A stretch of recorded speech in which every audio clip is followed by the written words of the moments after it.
Hello AOS fans, Robin here, and I'm back again once more, recording a deck review for you. It's late at night, I've got a stinking cold, so we'll have to see how it goes. Might be a little bit quiet today. So what have I got for you? Well, let's have a look. This week, Pete and I are going to play the brand new Wargames, our first game with the brand new Wargames.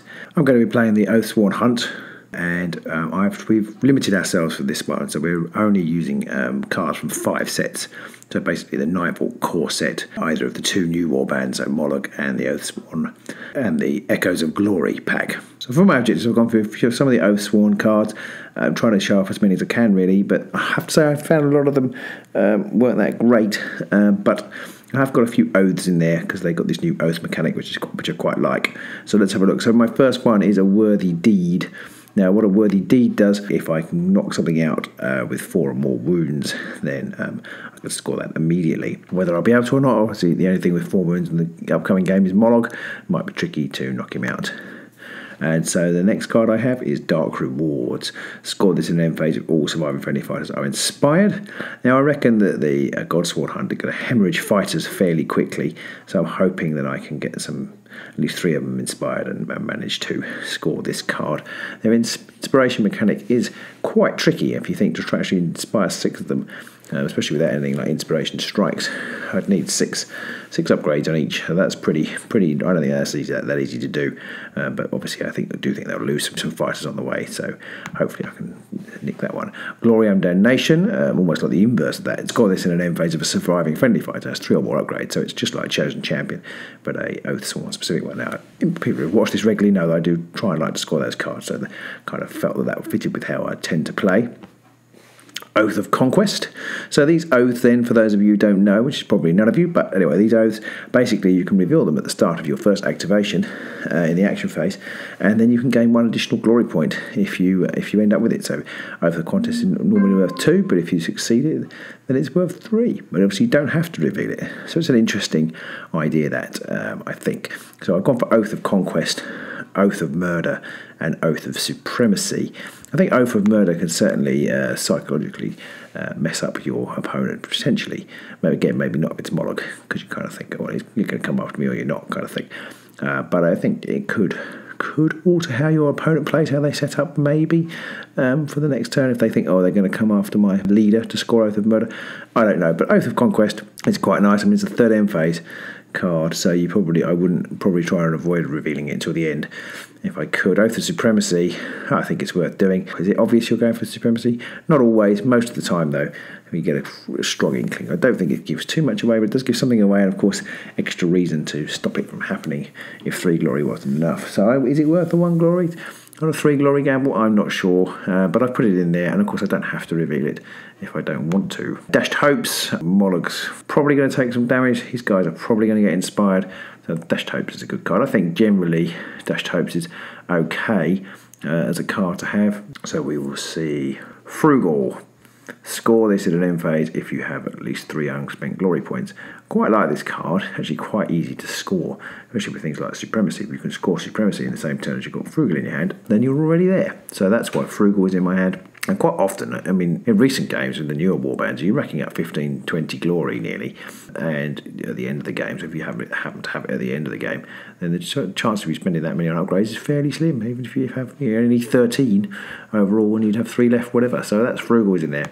Martyred, I think, is a must for the Godsworn Hunt because they're fragile, very weak, and there's a good chance you will lose a card. So it's kind of almost better than Sacrifice, and there's a Sacrifice card in here.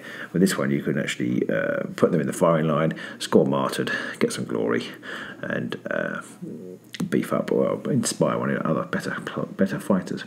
Peerless Fighter. This one's in here for a bit of a joke. Score this immediately if there are 2 or more critical hits in your attack roll. Who knows whether I'll score this? Almost certainly not, but it's worth 2. And I thought I'd put this in for a bit of fun. Unfortunately, due to the card restrictions we have, I can't put in Potion of Rage, which is a shame because I think it would be quite useful. In this case, I have got Haymaker in there, which gives you +2 dice to the roll, but I'll be trying to get it on the guys who roll 3 swords, and maybe I've got a couple of crits. You never know. I think there's a reroll card in there as well, so you never know. I might get that off. Supremacy, because it matches well with Oath of Supremacy, and it's kind of like pretty much the only matchup, not quite, but the only viable matchup, I think, of actually getting 2 Supremacies in your deck that are worth 3 glory. Right? You can score 7 compared with the usual 5 for Supremacy in our only way out. Thin their ranks. It scores in the phase with 3 or more enemy fighters are out of action. I don't know whether this is a good card or not. Some games, for some warbands, it would be. Obviously, for if you're playing Stormcasting, it's probably a very bad one. I don't know how it's going to work with the Monarch. They've got 3 not so good fighters, so we'll have to see. Moving on to my gambits. Brutal Sacrifice. Choose a friendly fighter adjacent to another friendly fighter. An upgrade in your hand can be applied to this fighter you choose. The other fighter is taken out of action. The upgrade is applied to the fighter you choose. Kind of feel like this is for killing the dog, but I could be wrong.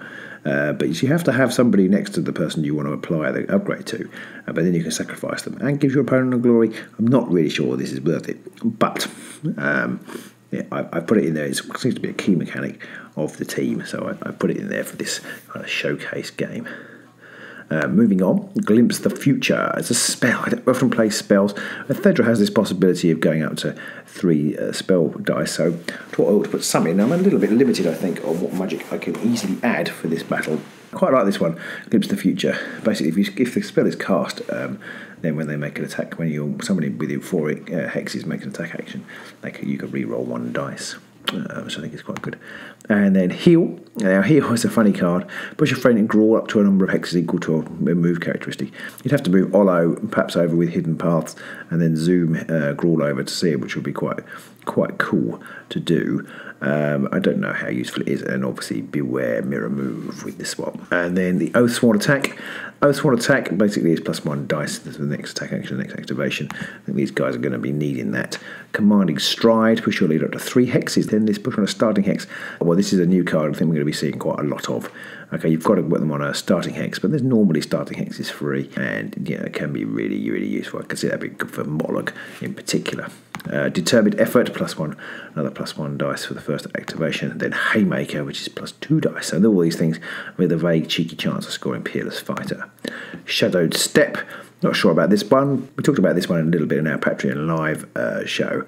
I quite liked it, but I hadn't quite read it, that you have to put them in no man's territory. Could be good, could be rubbish. Good for getting somebody out of trouble, possibly for bringing in a reinforcement. You never know. Sphere of Gur, so it's another spell. Spell is cast. The first attack action made by a fighter standing within the 4 hexes of the cast has +1 dice. So again, it's +1 dice to the attack. So it's got some uses. Finally, Transfixing Stare. Choose an enemy fighter within 2 hexes of a friendly fighter and place a move token on them. Could be vital. Taking out somebody before they can charge you. Could be really useful. Okay, that's like Transfixing Stare.